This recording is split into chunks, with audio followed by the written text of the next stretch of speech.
Good news is hard to come by these days, but I managed to find some. So last month, this Russian general Sergei Kusavlev reported to Putin that they captured a strategic city in Ukraine called Kupiansk. So about a week ago, December the 8th, Putin awarded that general some sort of a medal for that achievement. So some people were skeptical because there was still fighting going on. So Putin implored journalists to visit that city and see how they surrounded the remaining Ukrainian troops. The journalists didn't show up, but guess who did? Yep, this guy. Zelensky took a selfie video at the landmark of the city and then thanked the troops for their hard work. So apparently, much of the city is still controlled by Ukraine, and there's no such thing as being surrounded. Zelensky must have an enormous amount of trust in his troops to pull a stunt like this. If his location was leaked before the filming, it'd be game over. A few dozen glide bombs and cruise missiles would be dropped on him. But this man went to the front like it was nothing. Wow. Well, for the record, this doesn't mean anything about the direction of the war.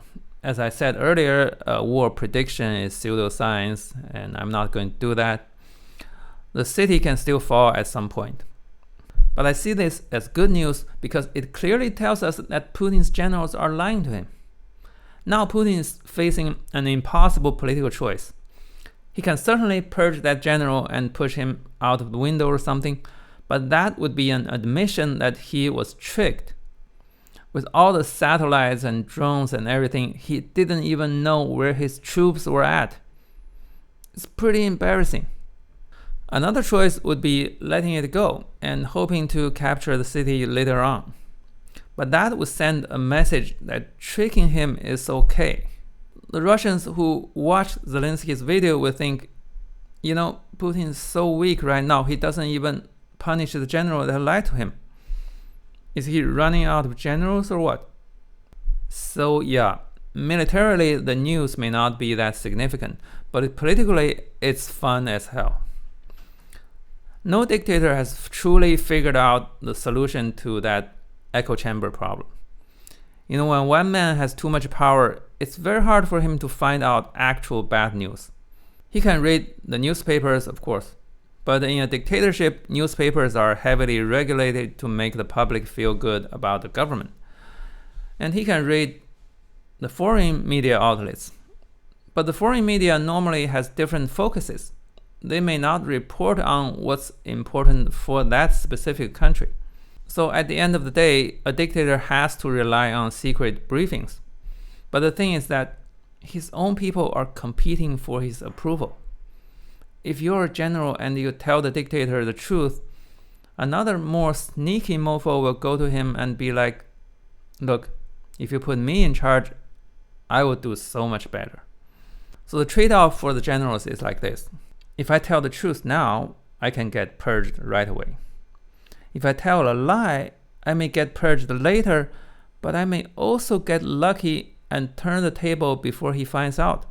So obviously I'm better off lying.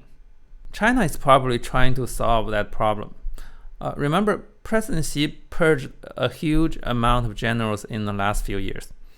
The CCP Central Military Commission is now half empty because 3 out of 7 members are in jail.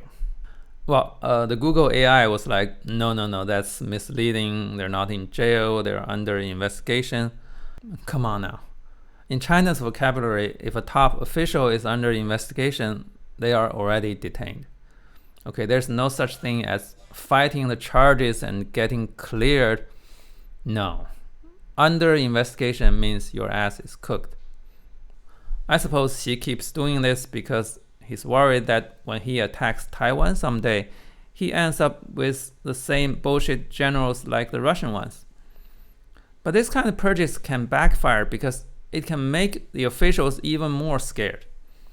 There are even rumors that some Chinese officials are already avoiding top appointments to stay out of trouble. And then the ambitious ones may have to rely even more on lying to hide their failures and scandals. It's tricky. Even in a more open political system, officials also have incentives to lie, of course. If you're a human, you lie. But at least in some countries, officials don't need to worry about being pushed out of the windows. They're largely protected by their country's legal systems. So they still lie, but they don't have to lie just to stay alive. That's the difference. By the way, America is becoming more and more Russian in that regard. I'm pretty sure Hegseth has already lied to Trump multiple times, before there's even a real war. Like the lost jets in the ocean, the signal scandal, the death of troops in Syria, the internal disagreement about the boat attacks. There's so many things. I just don't believe he told Trump everything. Hegseth doesn't have any actual physical danger, but his fear of the MAGA king is pretty visible. You can just see from his body language in those cabinet meetings. I mean, I don't want another war, but if there's a war under Pete fucking Hegseth, just imagine the colossal fuck-ups we will see on TV. Even the Russians will be like, whoa, this is one stupid Tavarish.